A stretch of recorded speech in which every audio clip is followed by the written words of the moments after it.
1999 की गर्मियों में करगिल की शांत घाटियां आधुनिक भारतीय इतिहास के सबसे खूनी युद्धों में से एक का मंच बन गई। दुनिया के ऊंचाई वाले हिस्से में जहां ऑक्सीजन कम हो जाती है और तापमान गिर जाता है, हजारों भारतीय सैनिकों ने असंभव का सामना किया। एक दुश्मन द्वारा धोखा दिए जाने पर जिसने भारत की अपनी जमीन में घुसपैठ की, भारत को एक ऐसे युद्ध में धकेल दिया गया जिसे उसने चाहा नहीं था, लेकिन जिसे हारना वह बर्दाश्त नहीं कर सकता था। अगले 3 महीनों में जो हुआ वह साहस, बलिदान और दृढ़ निश्चय की एक गाथा थी जिसने बहादुरी के मायने फिर से परिभाषित किए। यह करगिल युद्ध की कहानी है, एक ऐसा युद्ध जिसने एक देश के संकल्प की परीक्षा ली, अविस्मरणीय वीरों को इतिहास में दर्ज किया और साबित किया कि आजादी की कीमत वह है जिसे देने से कोई सैनिक पीछे नहीं हटता।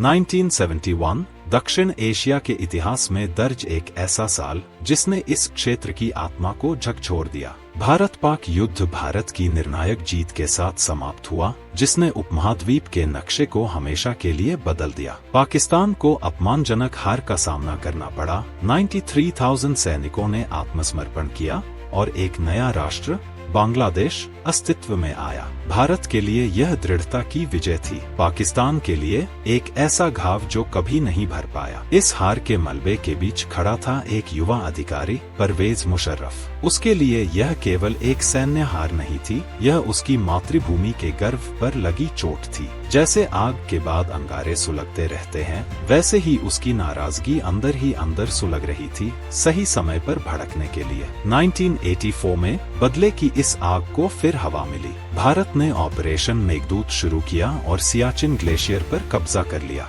दुनिया के सबसे ऊंचे युद्ध क्षेत्र पर भारतीय सैनिकों ने दुर्गम इलाकों और माइनस तापमान में अपनी स्थिति मजबूत रखी। पाकिस्तान के सियाचिन पर कब्जा करने के प्रयास बार बार असफल हुए। मुशर्रफ के लिए यह एक और कड़वी हार थी। उसने शक्ति का संतुलन बदलने और इतिहास फिर से लिखने की ठानी। 1998 तक दोनों देशों ने अपनी परमाणु ताकत का प्रदर्शन किया। पहले भारत ने पोखरण में परीक्षण किए, फिर पाकिस्तान ने चागाई में परमाणु विस्फोट करके जवाब दिया। कुछ ही हफ्तों में इन पड़ोसियों के बीच की प्रतिद्वंद्विता ऐसी ऊंचाइयों पर पहुंच गई जिसकी कल्पना भी नहीं की जा सकती थी। 2 परमाणु संपन्न देशों के बीच शत्रुता अब विनाशकारी युद्ध की ओर बढ़ रही थी। फिर भी इस तनाव के बीच उम्मीद की एक किरण दिखी। फरवरी 1999 में भारत के प्रधानमंत्री अटल बिहारी वाजपेयी, जिनका कूटनीति पर अटूट विश्वास था, ने एक अभूतपूर्व कदम उठाया। लाहौर जाने वाली बस में सवार होकर उन्होंने पाकिस्तान के लिए दोस्ती का हाथ बढ़ाया।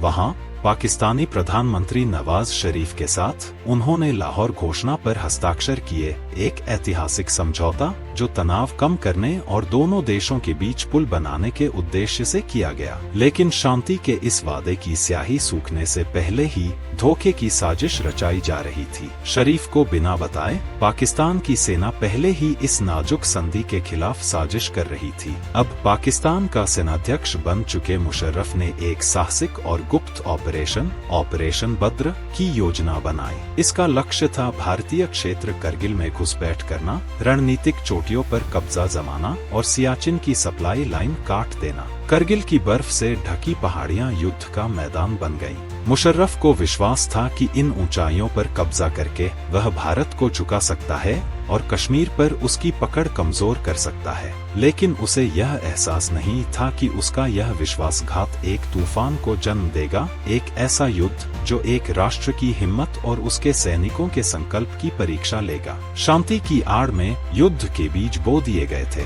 करगिल का संघर्ष भड़कने वाला था और दुनिया सबसे कठिन युद्धों में से एक को दुनिया की छत पर लड़े जाते हुए देखने वाली थी। यह सब शुरू हुआ करगिल की बर्फीली हवाओं के साथ आई एक फुसफुसाहट से। 3 मई 1999 को ताशी नामग्याल नाम के एक चरवाहे ने जो घाटियों में अपनी भेड़ों को चरा रहा था, कुछ अजीब देखा। पठानी कपड़े पहने हुए कुछ लोग पहाड़ों के बीच घूम रहे थे। वे सशस्त्र थे, संगठित थे और इस कठोर इलाके में बिल्कुल अप्राकृतिक लग रहे थे। जो कुछ उसने देखा उससे परेशान होकर ताशी ने नजदीकी भारतीय सेना की चौकी पर सूचना दी, यह जाने बिना कि उसकी खोज जल्द ही एक बड़े युद्ध का कारण बनेगी। शुरुआत में ये संकेत ज्यादा गंभीर नहीं लगे। 5 मई 1999 को भारतीय सेना ने इस मामले की जांच के लिए एक गश्त भेजी, यह सोचते हुए कि ये घुसपैठिए शायद मुजाहिदीन होंगे जो आमतौर पर सीमा पार संघर्षों में शामिल होते हैं। लेकिन जैसे ही गश्ती दल बर्फ से ढके इलाकों में आगे बढ़ा, उन्हें एक बहुत ही गंभीर सच्चाई का पता चला। ये साधारण गुरिल्ला लड़ाके नहीं थे, ये पाकिस्तान की नियमित सेना के प्रशिक्षित सैनिक थे जो लड़ाई के लिए पूरी तरह तैयार थे। इस घुसपैठ की हिम्मत चौंकाने वाली थी। शांति के बहाने पाकिस्तान की सेना ने नियंत्रण रेखा को पार कर लिया था और भारतीय क्षेत्र में 10 किलोमीटर तक आगे बढ़ गई थी। उनका उद्देश्य बेहद खतरनाक था, करगिल क्षेत्र की रणनीतिक चोटियों पर कब्जा करना और राष्ट्रीय राजमार्ग 1 पर नियंत्रण करना, जो लेह को भारत के बाकी हिस्सों से जोड़ने वाली जीवन रेखा थी। अगर वे इसमें सफल हो जाते तो यह कदम न केवल सियाचिन के लिए भारत की आपूर्ति को काट देता, बल्कि पूरे लद्दाख क्षेत्र को खतरे में डाल देता। भारत के लिए यह दाव बहुत ऊंचा था। फिर भी जो युद्ध आगे बढ़ने वाला था वह केवल दुश्मन के खिलाफ नहीं था, यह प्रकृति के खिलाफ भी था। करगिल का भूगोल उतना ही दुश्मन था जितने पाकिस्तानी सैनिक। 18,000 फीट से अधिक ऊंचाई वाली चोटियां, जिनकी चढ़ाई कठिन और खड़ी थी, भारतीय सेना के सामने चुनौती बनकर खड़ी थी। तापमान बेहद कठोर था, रात में -30 डिग्री तक गिर जाता था और बर्फीली हवाएं सैनिकों की सुरक्षा को बेधती थी। इस ऊंचाई पर ऑक्सीजन का स्तर खतरनाक रूप से कम हो जाता था, जिससे हर कदम के साथ ताकत कम हो जाती और सहन शक्ति की परीक्षा होती। पाकिस्तान की रणनीति ने इन प्राकृतिक बाधाओं का भरपूर फायदा उठाया। उनके सैनिक चोटियों पर जमे हुए थे, जिन्होंने उन्हें लगभग अभेद्य किले में बदल दिया था। इन ऊंचाइयों से वे भारतीय सैनिकों की हर हरकत पर नजर रखते हुए घातक सटीकता के साथ गोलाबारी कर सकते थे। उन्होंने जिन चोटियों पर कब्जा किया वे सामान्य पर्वत नहीं थे, वे टोलोलिंग, टाइगर हिल और पॉइंट 5140 जैसी रणनीतिक चोटियां थीं, जो पूरे युद्ध क्षेत्र पर हावी थी। भारतीय सेना के लिए इन चोटियों को वापस पाना लगभग असंभव काम था। इन ऊंचाइयों पर चढ़ाई का मतलब था लगातार दुश्मन की फायरिंग के सामने खुद को उजागर करना और बंजर चट्टानी इलाके में कवर का कोई सहारा नहीं था। हर कदम मौत के साथ एक जुआ था, हर चढ़ाई साहस और जीवित रहने की परीक्षा थी। लेकिन पीछे हटने का कोई विकल्प नहीं था। दांव सिर्फ भूगोल या सर्दी से कहीं ज्यादा बड़ा था। यह भारतीय जमीन को वापस पाने, राष्ट्र की अखंडता की रक्षा करने का सवाल था। जैसे ही भारतीय सेना युद्ध की तैयारी कर रही थी, दुश्मन के विश्वासघात की गूंज पूरे देश में सुनाई दे रही थी। यह घुसपैठ केवल क्षेत्र का उल्लंघन नहीं था, यह विश्वास का उल्लंघन था। लाहौर में कुछ महीने पहले की गई नाजुक शांति का धोखा था। अब करगिल में हर भारतीय सैनिक के पास केवल एक हथियार नहीं था, बल्कि पूरे देश की उम्मीदों का बोझ भी था। करगिल युद्ध के इन शुरुआती दिनों में दुनिया ने इस संघर्ष की असली प्रकृति को समझना शुरू किया। यह केवल एक साधारण सीमा संघर्ष नहीं था, यह एक ऐसा उच्च ऊंचाई वाला युद्ध था जैसा पहले कभी नहीं लड़ा गया था। एक ऐसा युद्ध जो महीनों की तैयारी के साथ एक दुश्मन के खिलाफ और एक दया न दिखाने वाले भूगोल के खिलाफ लड़ा गया था। युद्ध शुरू हो चुका था और यह भारतीय सैनिकों की बहादुरी को उन तरीकों से परखेगा जैसा दुनिया ने पहले कभी नहीं देखा था। 10 मई 1999 को भारतीय सेना ने ऑपरेशन विजय की शुरुआत की, एक ऐसा मिशन जो साहस और बलिदान की कहानी में अमर हो जाएगा। इसका उद्देश्य स्पष्ट था, करगिल में हर इंच भारतीय भूमि को किसी भी कीमत पर वापस लेना। लेकिन यह कोई साधारण युद्ध नहीं था, यह एक ऐसा संघर्ष था जो उन पहाड़ों पर लड़ा गया जहां खुद पहाड़ दुश्मन के साथ साजिश करते लगते थे, जहां ठंड उतनी ही बड़ी दुश्मन थी जितनी गोलियां, और जहां हर कदम आगे बढ़ाने के लिए अदम्य साहस की आवश्यकता थी। दुश्मन ने ऊंची चोटियों पर अपनी स्थिति मजबूत कर ली थी और घाटियों में नीचे भारतीय सेना पर लगातार गोलियां बरसा रहा था। भारतीय सैनिकों के लिए चुनौती केवल लड़ने की नहीं थी, बल्कि बर्फीले और खड़ी पहाड़ों पर चढ़ने की थी, जहां हर कदम दुश्मन की गोलियों का सामना करता था। हर सैनिक अपने साथ या तो हथियार ले जा सकता था या खाना। यह एक निर्दयी चुनाव था, भोजन या जीवन। फिर भी वे चढ़े। उनका संकल्प देशभक्ति से प्रेरित था और उनकी इच्छा शक्ति इस ज्ञान से दृढ़ थी कि पीछे हटने का कोई विकल्प नहीं था। जैसे ही रात हुई और करगिल की बर्फीली हवाएं चोटियों से गूंजने लगीं, सैनिकों ने अपनी चढ़ाई शुरू की। रात ने अंधेरे का आवरण दिया, लेकिन साथ ही अदृश्यता का अभिशाप भी। पैर फिसलने का डर हर समय बना रहा और हर गलती मौत का कारण बन सकती थी, केवल दुश्मन की गोलियों से नहीं, बल्कि नीचे की खाई से। फिर भी वे बढ़ते रहे, एक एक इंच, उस राष्ट्र के आह्वान और अपने शहीद साथियों की याद से प्रेरित होकर। 26 मई 1999 को भारतीय वायुसेना ने ऑपरेशन सफेद सागर के तहत युद्ध में प्रवेश किया। मिराज 2000 जेट्स ने आसमान को चीरते हुए दुश्मन की स्थिति पर सटीक हमला किया। इन ऊंचाई वाले हमलों ने जमीनी सैनिकों को जरूरी समर्थन दिया, दुश्मन की आपूर्ति लाइनों को बाधित किया और उनके किले जैसे बंकरों को नष्ट कर दिया। इसी दौरान भारतीय नौसेना ने ऑपरेशन तलवार शुरू किया, पाकिस्तानी बंदरगाहों को अवरुद्ध किया और उनके महत्वपूर्ण आपूर्ति मार्गों को बंद कर दिया। इस बहुस्तरीय प्रतिक्रिया के साथ भारत ने एक स्पष्ट संदेश दिया, वह इस युद्ध को हर उपलब्ध साधन से लड़ेगा। लेकिन इस युद्ध की कीमत बहुत भारी थी। 15 मई 1999 को कैप्टन सौरभ कालिया और उनकी टीम, जो बजरंग पोस्ट क्षेत्र में गश्त कर रहे थे, पाकिस्तानी सेना द्वारा घात लगाकर हमला किया गया। उन्हें पकड़ लिया गया और 20 दिनों तक युद्धबंदी बनाकर रखा गया। इन जवानों ने असहनीय यातनाएं झेली। जब उनके विकृत शरीर भारत को लौटाए गए, तो पूरे देश की सामूहिक पीड़ा ने प्रतिशोध का रूप ले लिया। उनका बलिदान एक पुकार बन गया, करगिल के लिए लड़ने का एक तीखा अनुस्मारक। सामने की पंक्ति के सैनिकों ने इस हानि के बोझ को अपने साथ ले लिया और शोक को हिम्मत में बदल दिया। हर बाधा के बावजूद, अक्सर संख्या और हथियारों में कम होने के बावजूद,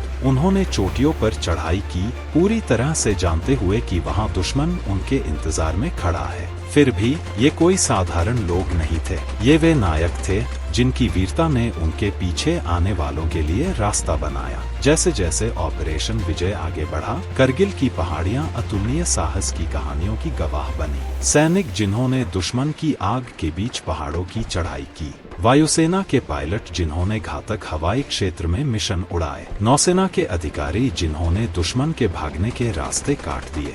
हर वीरता का कार्य भारतीय सशस्त्र बलों की अदम्य भावना का प्रमाण था, एक ऐसी भावना जो तब तक शांत नहीं होगी जब तक हर चोटी वापस न ले ली जाए। मई 1999 के अंत तक स्थिति बदलने लगी थी। भारतीय सेना, वायुसेना और नौसेना ने एक असाधारण प्रतिक्रिया का समन्वय किया, जो आने वाली जीतों के लिए मंच तैयार कर रही थी। लेकिन युद्ध अभी खत्म नहीं हुआ था। टोलोलिंग, टाइगर हिल और पॉइंट 5140 की चोटियां अभी भी दुश्मन के कब्जे में थीं और उन्हें वापस पाने की कीमत सबसे बड़े बलिदानों की मांग करेगी। सैनिकों को पता था कि यह युद्ध आसानी से नहीं जीता जाएगा, लेकिन वे एक सच्चाई भी जानते थे, यह उनकी जिम्मेदारी थी, उनका सम्मान था और उनकी लड़ाई थी, और वे हार मानने वाले नहीं थे।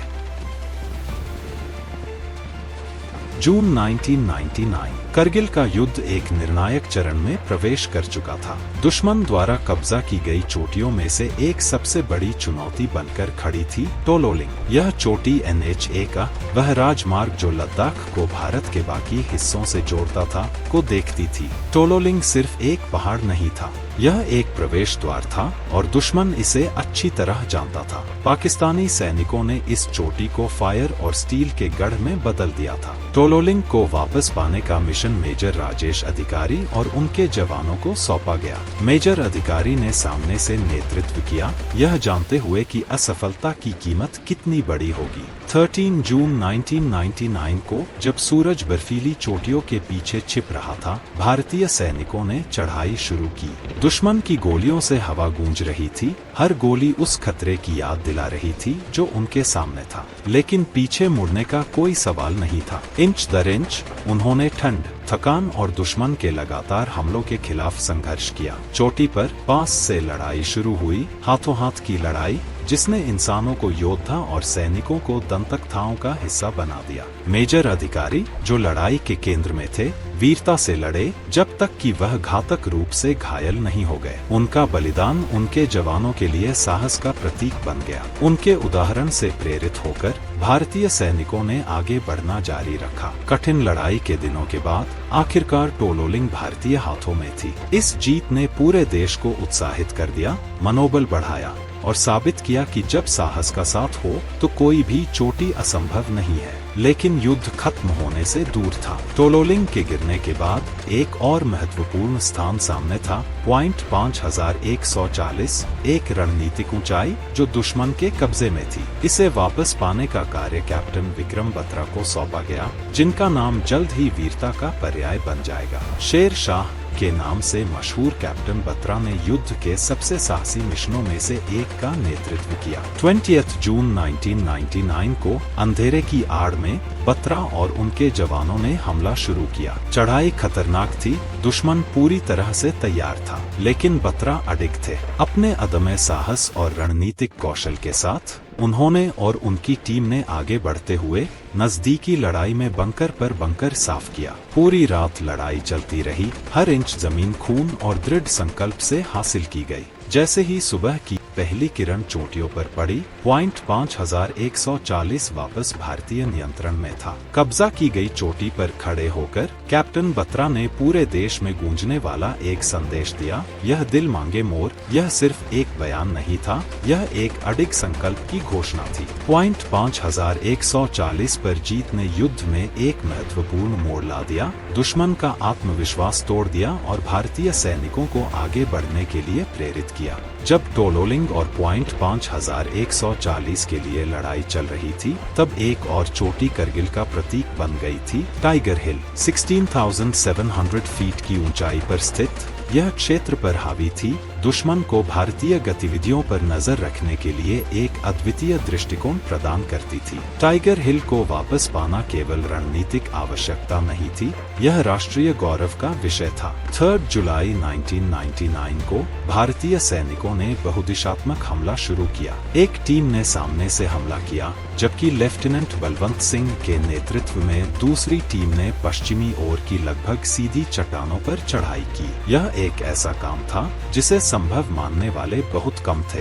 रात के अंधेरे में ठंडी हवाओं और दुश्मन की लगातार गोलीबारी के बीच सिंह की टीम ऊपर चढ़ती गई। उनका संकल्प उतना ही अडिग था जितना कि वह चट्टान जिस पर वे चढ़ रहे थे। जैसे ही सुबह हुई, दुश्मन चौंक गया। टीम शिखर तक पहुंच चुकी थी। इसके बाद एक भयंकर नजदीकी लड़ाई हुई, जिसमें भारतीय सैनिकों ने दुश्मन को हराया और हटा दिया। 4 जुलाई तक टाइगर हिल पर भारतीय तिरंगा लहरा रहा था। यह जीत सिर्फ सैन्य नहीं थी, यह प्रतीकात्मक थी। इसने दुनिया को संदेश दिया कि भारत तब तक नहीं रुकेगा जब तक उसकी जमीन का हर इंच वापस न ले लिया जाए। टोलोलिंग, पॉइंट 5140 और टाइगर हिल के लिए लड़ाई करगिल युद्ध में केवल मील के पत्थर नहीं थे, ये दृढ़ता, बलिदान और अडिग संकल्प की कहानियां थी। हर जीत ने भारत को अपनी भूमि वापस पाने के करीब ला दिया और एक बार फिर साबित कर दिया कि भारतीय सैनिकों की भावना को कोई तोड़ नहीं सकता।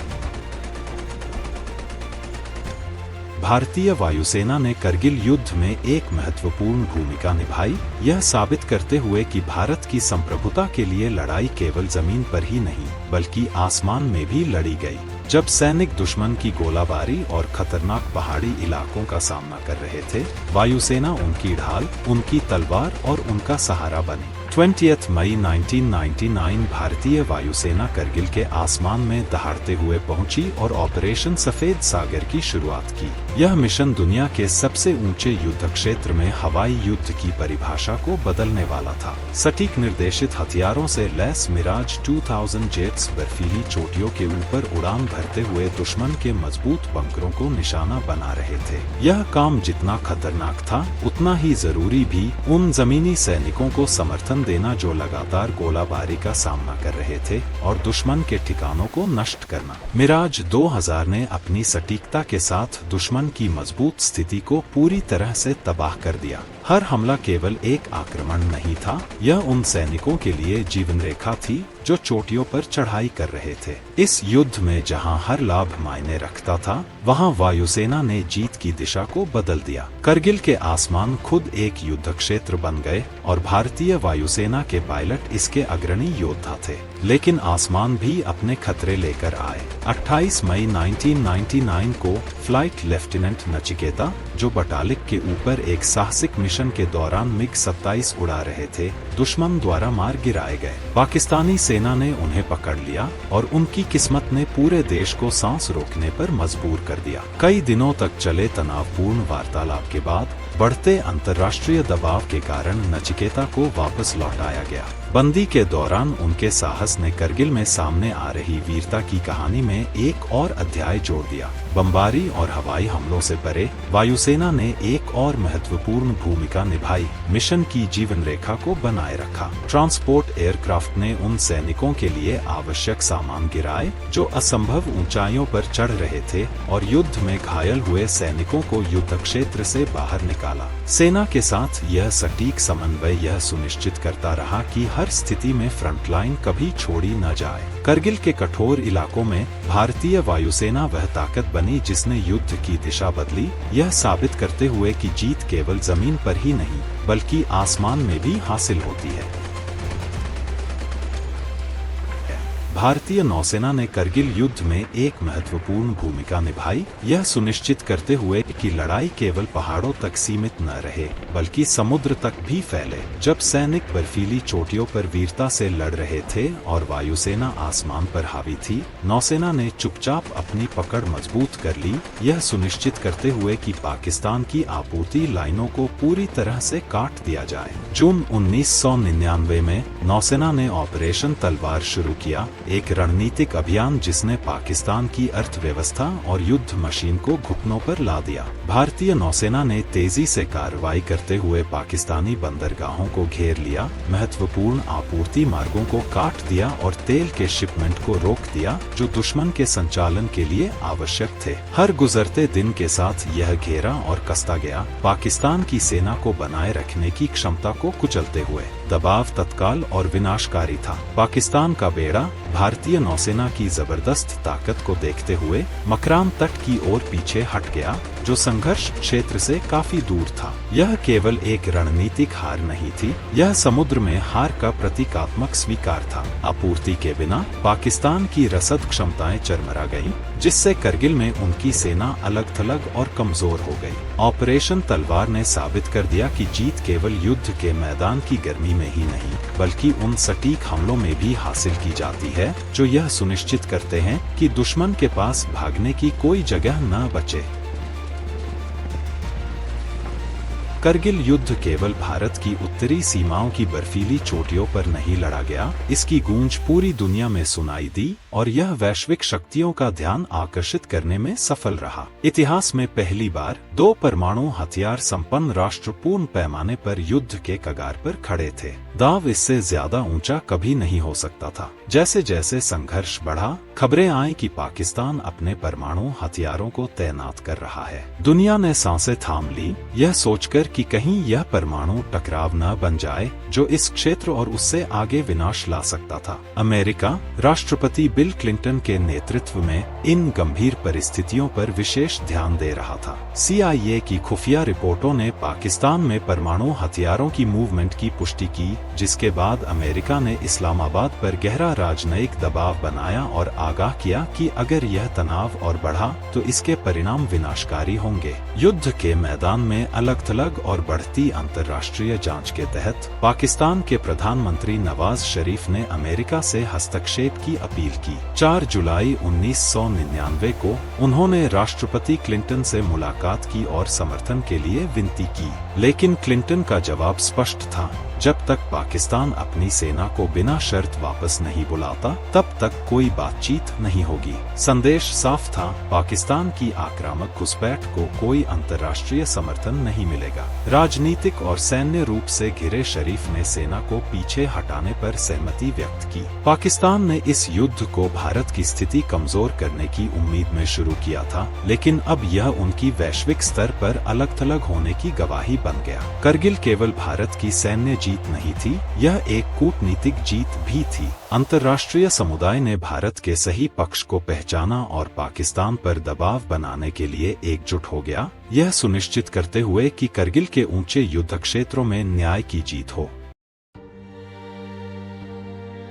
करगिल युद्ध बहादुरी, विजय की, लेकिन सबसे बढ़कर बलिदान की कहानी थी। हर चोटी जो वापस ली गई, हर जीत जो मनाई गई, उसके पीछे ऐसे सैनिक थे जिन्होंने सब कुछ दिया, अपना साहस, अपने सपने और अपनी जान। उन अनगिनत वीरों में से जिन्होंने उन बर्फीली चोटियों पर खुद को अमर कर लिया, एक थे कैप्टन विक्रम बत्रा। शेर शाह के नाम से प्रसिद्ध, उनकी बहादुरी की कोई सीमा नहीं थी। पॉइंट 4875 को वापस लेने के लिए घमासान लड़ाई के दौरान उन्होंने अपनी टीम का नेतृत्व घातक हमले में किया, दुश्मन के बंकरों को अद्वितीय पराक्रम के साथ साफ किया। गोलियां उनके चारों ओर से गुजरती रहीं, लेकिन उन्होंने अपने प्रसिद्ध शब्दों "यह दिल मांगे मोर" के साथ अपने साथियों को प्रेरित किया। लेकिन उनके अंतिम निस्वार्थ कार्य ने उनकी कथा को अमर बना दिया। भारी गोलाबारी के बीच एक साथी सैनिक को बचाते हुए कैप्टन बत्रा शहीद हो गए। जिस चोटी के लिए वे लड़े और मरे,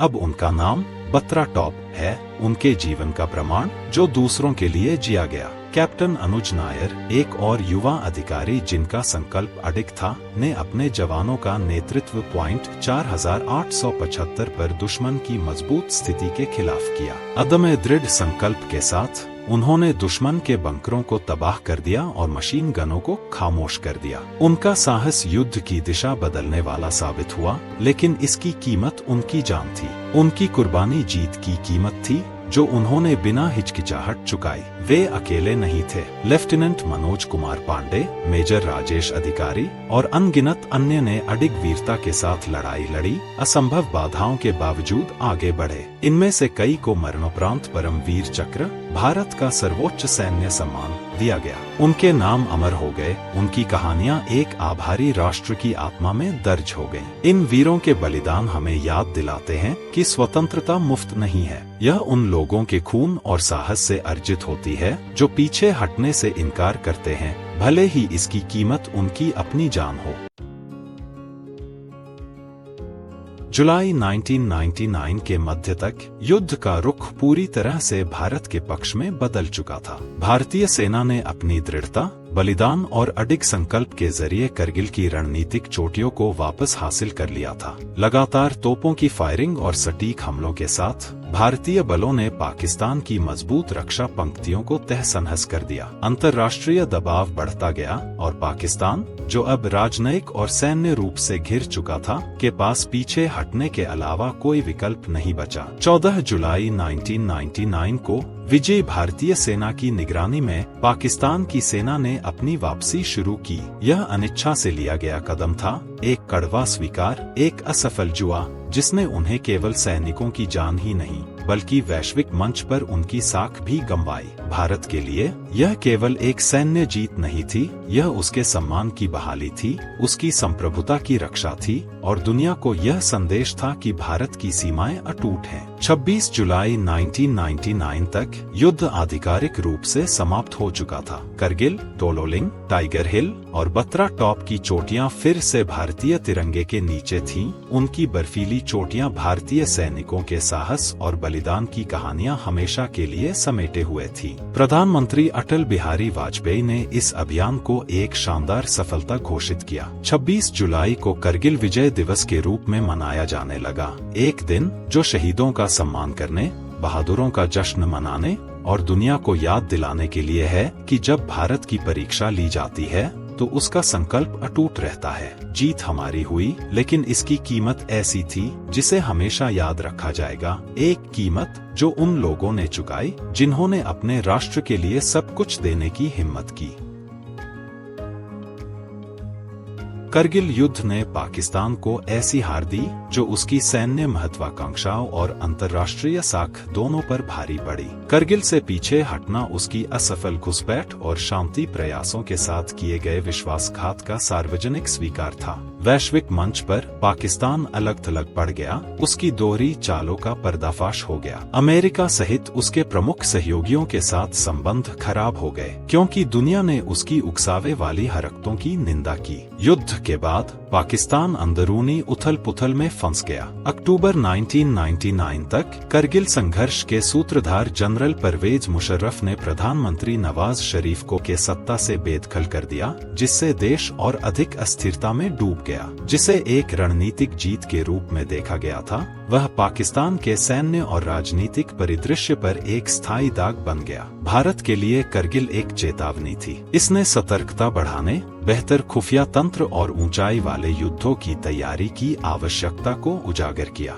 सबक स्पष्ट थे, ऐसी घुसपैठ दोबारा कभी नजरअंदाज नहीं की जा सकती। करगिल के बाद भारत ने अपनी सीमा सुरक्षा को मजबूत किया, अपनी सेनाओं का आधुनिकीकरण किया और अपनी खुफिया प्रणालियों को सुदृढ़ किया। करगिल में लड़ने और शहीद होने वाले सैनिकों ने यह सुनिश्चित किया कि उनके बलिदान केवल याद किए जाने तक सीमित न रहें, बल्कि उन्हें ठोस कार्रवाई में बदला जाए। करगिल केवल एक युद्ध नहीं था, यह भारतीय सैनिकों के अडिग साहस का प्रमाण था। हर चोटी जो वापस ली गई, हर दुश्मन बंकर जो नष्ट किया गया, उस देश की दृढ़ता और जज्बे का प्रतीक था जिसने झुकने से इनकार कर दिया। जैसे ही तिरंगा करगिल की बर्फीली चोटियों पर लहराया, एक आभारी राष्ट्र ने सलामी दी। जिन लोगों ने लड़ाई लड़ी और बलिदान दिया, उनके साहस ने न केवल भारत की सीमाओं की सुरक्षा सुनिश्चित की, बल्कि वीरता की एक स्थायी विरासत भी छोड़ दी। करगिल युद्ध हमेशा वीरों की कहानी बना रहेगा, एक ऐसी कहानी जो खून, बहादुरी और एक अडिग राष्ट्र की इच्छा शक्ति में दर्ज है।